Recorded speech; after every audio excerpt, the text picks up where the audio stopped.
యేసుక్రీస్తు నామంలో ఇక్కడికి వచ్చిన వారందరికీ నూతన సంవత్సర శుభాకాంక్షలు. వేదికకు విచ్చేసినటువంటి రెవరెండ్ జార్జ్ ఎబెనెజర్ గురువుల వారికి వందనాలు చెల్లించుకుంటున్నాను.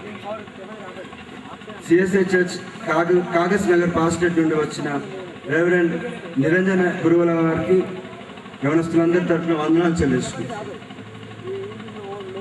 అడలై ప్రోగ్రాంకు వచ్చిన సంఘంకు, పెద్దలకును, యవనస్తులకును, పిల్లలకును అందరికీ వందనాలు చెల్లించుకుంటున్నాను.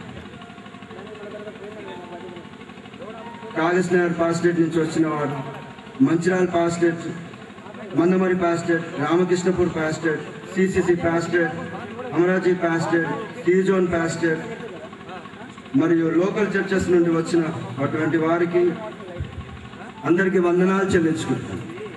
Thank you.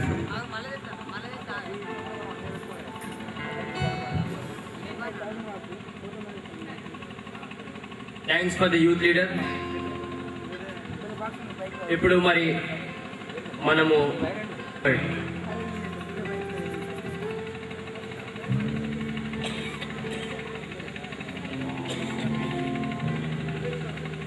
మార్కు సువార్త 10వ అధ్యాయము 17వ వచనం నుండి, సద్బోధకుడా, నిత్య జీవములకు వారసులగుటకు నేనేమి చేయుదునని ఆయన అడిగాను. యేసు, నన్ను సత్పురుషుడని ఎలా చెప్పుచున్నావు? దేవుడు ఒక్కడే గాని మరి ఎవడను సత్పురుషుడు కాడు. నరహత్య చేయవద్దు, వ్యభిచరింపవద్దు, దొంగిలవద్దు, అబద్ధ సాక్ష్యము పలుకవద్దు, మోసపుచ్చవద్దు, నీ తల్లిదండ్రులను సన్మానింపుము అను ఆజ్ఞలు నీకు తెలియను కదా అని అతనితో చెప్పాను. అందుకతడు, బోధకుడా, బాల్యము నుండి ఇవన్నీ అనుసరించుచునే ఉంటినని చెప్పెను.